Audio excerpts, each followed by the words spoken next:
Hi guys, welcome on my channel. Today we will talk about how narcissistic mothers destroy family. This is a very common story. You might call it even a blueprint for how narcissistic women goes through the experience of family. So let's get to the point. First of all, narcissistic women often comes to the relationship with hatred for men. It is called misandria. You can check it up in Google. Misandria is a lot of hatred for men, a lot of jealousy for men. So narcissistic women often have this jealousy, this hatred for men. So after a while in the relationship, she starts to be jealous, she starts to hate the father, and she starts the competition game with the father. She might be jealous of the father's relationship with the child. And the competition starts. Actually, the war starts. The war she wants to win. She might play more hardworking. She might play like a victim. She just wants to be better than the father. She might, I don't know, get up earlier. She might work harder. She might try to do men's task at home, for example, fixing some things, some, I don't know, mechanical stuff to show the child and the whole family how hard is she working. She tries to, diminish the father in the child's eyes. So she might do lots of men tasks in this relationship just to diminish father, just to downgrade the father. She can start to spread lies about the father. She plays the victim. She constantly tell her child, for example, how the father is not a good man. She might tell lies about how the father is harming her emotionally or even physically. So she can even lie that the father is harming her physically.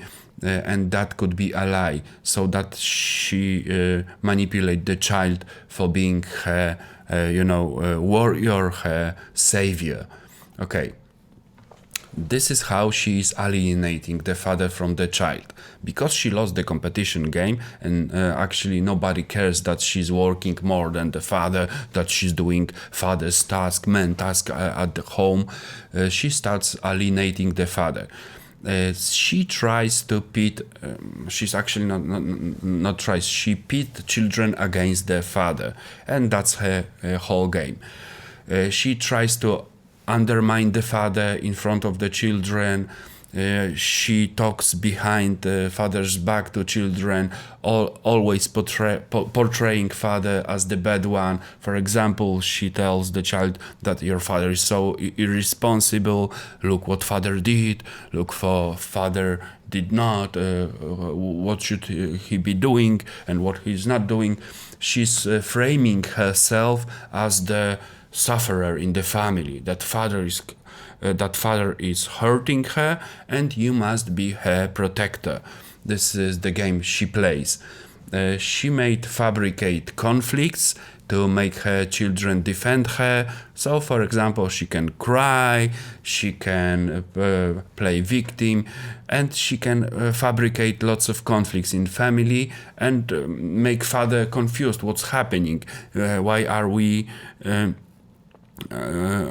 shouting? What's happening right now? And she's just fabricating the conflict to make the child to pit the child against the father. Her aim is to make her children to hate the father. She starts to manipulate emotionally the children. She will start to play victim first of all. She plays favorites game. For example, if you won't become her savior, she will play the favorites game. And for example, she can withdraw her emotions from you, withdraw her love, because you are not the protector. If you are not the protector, you might be the bad child, for example. And actually, they does it a lot. And children learns to suppress emotions. Children learns to be the protector of mother. and become a hero for the mother, the hero that have to save the mother from the evil father. Otherwise, the child will be rejected emotionally by the mother. Behind the back, she is playing smear campaign. Smear campaign in the family. For example, at family dinners, she often meets with the family, talking bad about the father, how bad father is he, how is he hurting her. So whole family is being pitted against the father.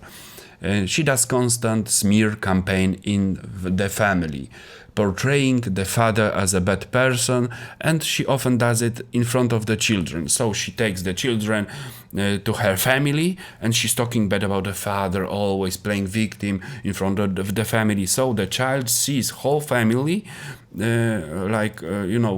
whole family seeing this, and whole family acknowledging that she is the victim and the father is a bad person. And the child starts to believe that the father is the enemy of the family, enemy of the happiness in the family, enemy of the mother, and the father is hurting mother. That's the smear campaign she does. And finally, she destroys the father. Father becomes confused. He becomes angry, confused. Often father goes into depression. Often man goes into addictions or destructive behaviors. Fathers feel alienated, confused, powerless, lonely, and abandoned because the child starts to treat the father as an enemy, withdraws emotionally from the father, and after father is destroyed, often it ends with the death of the father because he destroys himself. That's actually very common. Or maybe I was too harsh up here, but this is a real story. And the father is destroyed. For example, he goes into addiction. He goes into, drugs, alcoholism, or destructive behaviors. So the father dies. This is a really common story. Sorry for being that harsh. And what happens after father dies? Father is destroyed. Now the mother loses interest with the child. And now the child becomes the enemy. What the mother does afterwards? Now, narcissistic mother erase the memory of the father. She won't talk about the father. She won the game, and she can cry every time you mention the father in a good way. For example, she still plays the victim, but she starts to see that the child is also confused. So now she can see a child as another enemy because the child knows the story, and the child is starting to question what happened in that family. She still portrays the father as bad in the family, in the child memories, but the topic of the father is like a dangerous topic. You shouldn't talk about the father. After the father is destroyed, she often rejects the child, leaving the child with blame, leaving the child confused. So often the child becomes a new enemy of narcissistic mothers because the child reminds her of the father, of which she was very jealous for. She was in competition and in war. So the child is no longer needed, becomes abandoned, and with blame and guilt, those kids, those children are left with trauma often, are left with depression, and they are no longer the protector for the mother, so she loses interest with that child. After therapy, after self-development, spiritual journey, this child goes through hell on earth. This child goes through therapy, self-development, compulsions, addictions, etc. But those children, those kids develop themselves and learn what happened in this family. They often learn that on therapy, in the internet, in the narcissistic community awareness. after a while, this child forgives the mother and moves on. The child rediscovers the past with the father, the love for the father, and the child finds the truth. Often it's like being enlightened, even because the amount of forgiveness, the amount of understanding this child gains is like huge. Yeah, that was short story about how narcissistic mothers destroy family. I know it may be not perfect, but I'm just learning how to tell stories with those presentations. Guys, I think lots of people went to the experiences. Maybe we will develop the topic if people got interested.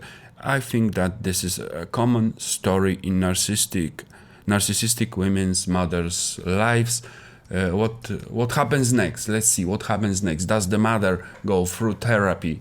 Is there a reunion of the mother and the child? I don't know that. I don't know that. See you on the channel. Hey.